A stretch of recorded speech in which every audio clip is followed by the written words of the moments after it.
오늘 함께 나누기 원하는 하나님의 말씀은 구약성경 사사기 12장 8절에서 15절 말씀입니다. 그 뒤를 이어 베들레헴의 입산이 이스라엘의 사사가 되었더라. 그가 아들 30명과 딸 30명을 두었더니 그가 딸들을 밖으로 시집보냈고 아들들을 위하여는 밖에서 여자 30명을 데려왔더라. 그가 이스라엘의 사사가 된 지 7년이라. 입산이 죽음에 베들레헴에 장사되었더라. 그 뒤를 이어 스불론 사람 엘론이 이스라엘의 사사가 되어 10년 동안 이스라엘을 다스렸더라. 스불론 사람 엘론이 죽음에 스불론 땅 아얄론에 장사되었더라. 그 뒤를 이어 비라돈 사람 힐렐의 아들 압돈이 이스라엘의 사사가 되었더라. 그에게 아들 40명과 손자 30명이 있어 어린 나귀 70마리를 탔더라. 압돈이 이스라엘의 사사가 된 지 8년이라. 비라돈 사람 힐렐의 아들 압돈이 죽음에 에브라임 땅 아말렉 사람의 산지 비라돈에 장사되었더라. 아멘. 오늘은 본문을 중심으로 세 명의 소사사들에 대해서 살펴보겠습니다. 먼저 사사 엘론을 먼저 보면요. 이 사람은 10년 동안 이스라엘을 다스렸던 사람인데요. 그에게는 아무 다른 묘사가 없습니다. 아무 묘사가 없다는 것은 그 당시에 외적의 침입이 없었던 태평성대가 펼쳐졌다는 의미로도 해석될 수 있지만 또 다른 한편으로는 그 태평성대 기간 동안에 지도자로서 특별히 이 사람이 이스라엘을 위하여 특히 별로 한 게 없었던 것은 아닌가라고도 해석할 수도 있겠습니다. 그러나 다른 두 사사들 입산과 압돈에 대한 언급들은 분명 부정적으로 묘사되고 있어 보입니다. 먼저 사사 입산은 아들이 30명 그리고 딸이 30명이 있었는데 아들들은 타국에서 여자 30명을 데려왔고 딸들은 타국으로 시집을 보내었습니다. 애들 시집 장가 보낸 게 고작 사사가 한 일이란 말인가? 도대체 이 7년 동안 입사는 이스라엘을 위하여 무엇을 했단 말인가? 이런 질문이 떠오르지 않습니까?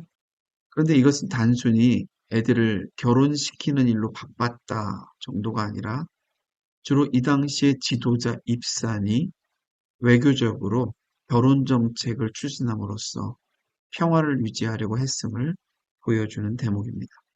결혼 정책이 뭐가 문제냐라고 생각할 수도 있겠습니다만 이러한 언급을 통해서 성경이 말하고자 하는 바는 이들이 하나님을 신뢰하기보다도 자신들의 인맥과 인간적이고 타협적인 방법을 통해서 나라의 평화를 유지하려고 힘썼다는 것을 지적하고 있는 것입니다.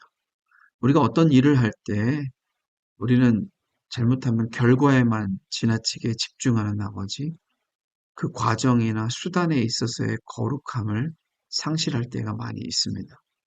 뭐로 가도 서울만 가면 되지 하는 마음으로 우리는 단순하게 아무런 목적도 없이 그저 서울만 가는 게 목표인 사람들은 아닙니다. 이삭이 그 아들 에서를 더 선호하고 야곱을 덜 사랑하자 그 어미 리브가가 취한 행동이 무엇이었습니까? 그녀는 하나님의 뜻은 야곱이 에서보다 더 크게 되는 것이기 때문에 방법이 어찌됐든 수단이야 어찌됐든 어찌하든지 야곱에게 축복이 임하게 하자는 목표를 세웁니다. 그러나 역사는 이들을 어떻게 기억합니까? 시력이 떨어진 아비 이삭을 속인 모자 사기단으로 기억합니다.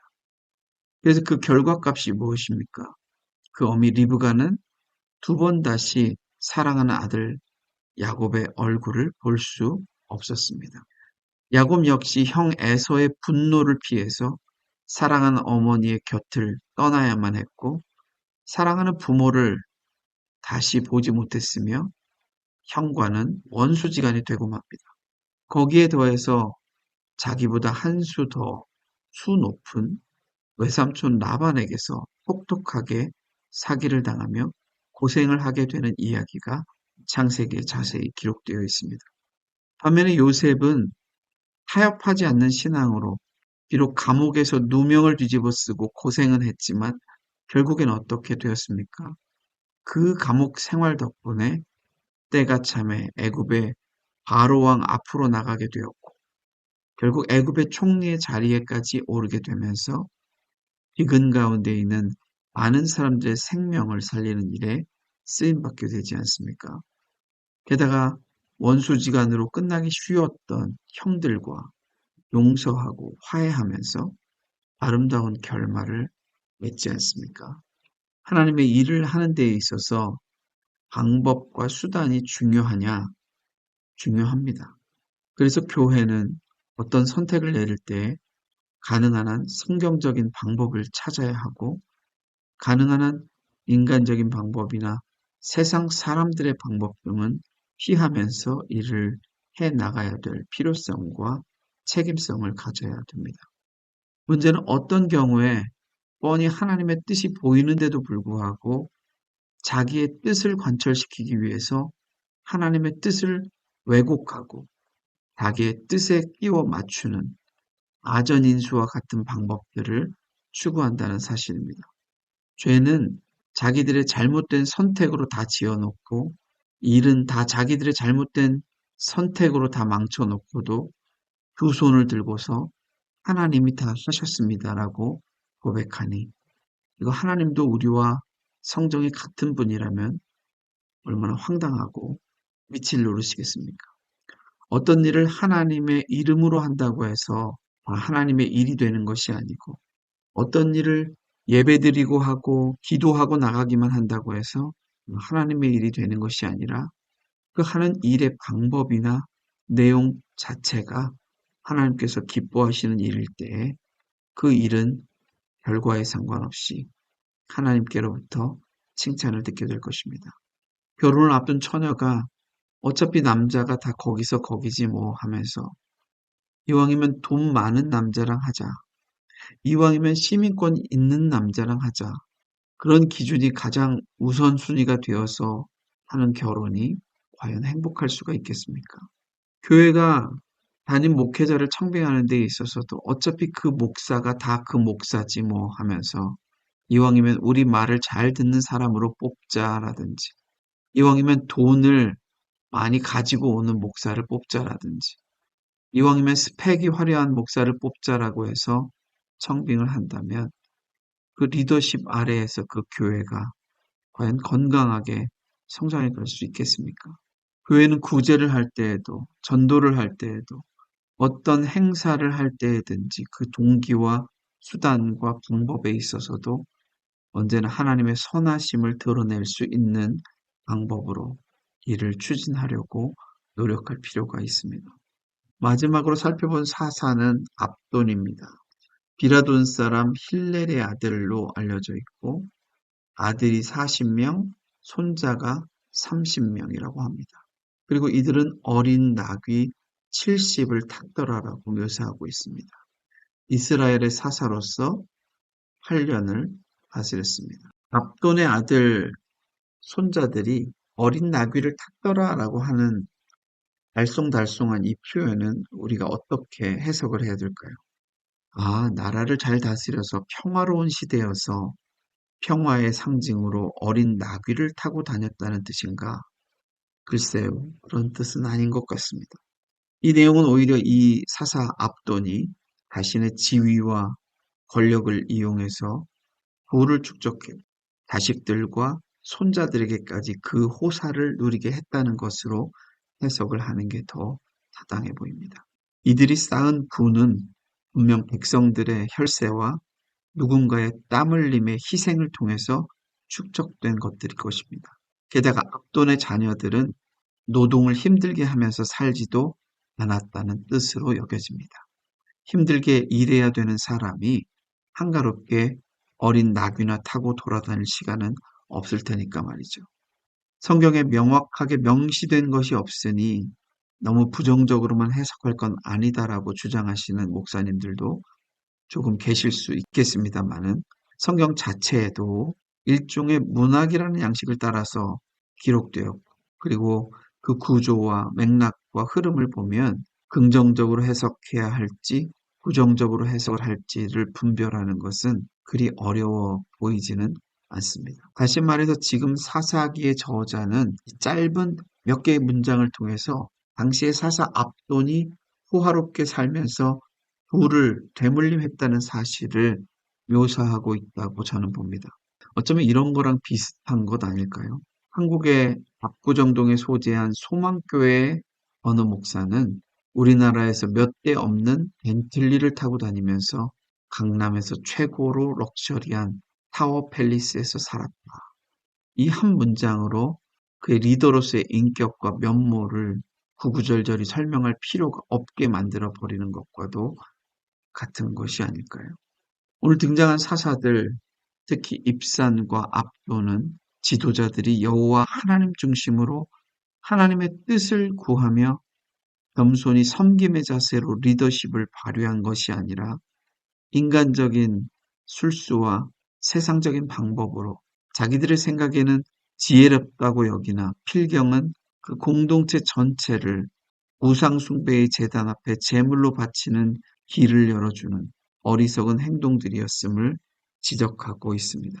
잠언 16장 25절에 어떤 길은 사람이 보기에 바르나 필경은 사망에 이르느니라는 말씀처럼 우리는 어떤 일을 행할 때 특히 교회로서 어떤 중요하거나 때로는 사사로운 결정들을 내릴 때 그 수단과 방법과 과정과 동기에 있어서도 하나님의 뜻을 구하려는 생각을 놓치게 될 때 우리의 삶은 잘한 듯 보이나 책망을 듣는 일이 될 수 있기에 조심해야 될 것입니다.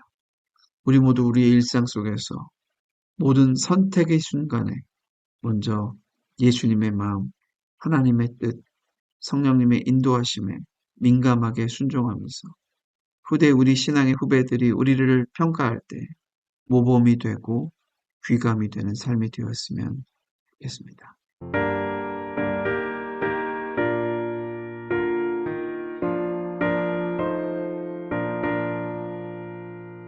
누가 주를 따라 섬기려는가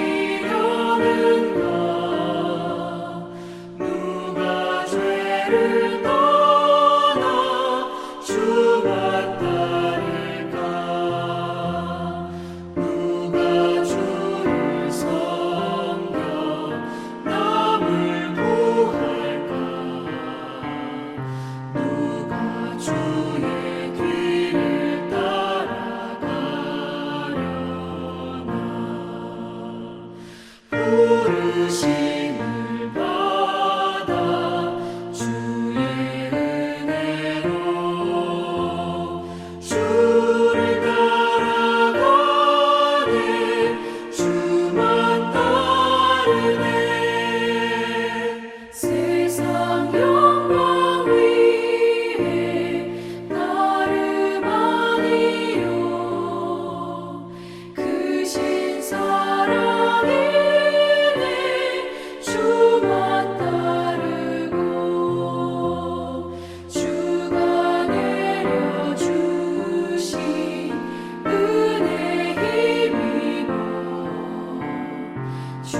기쁜 찬송하며 주의 은혜로 주를 따라가네 주만 따르네.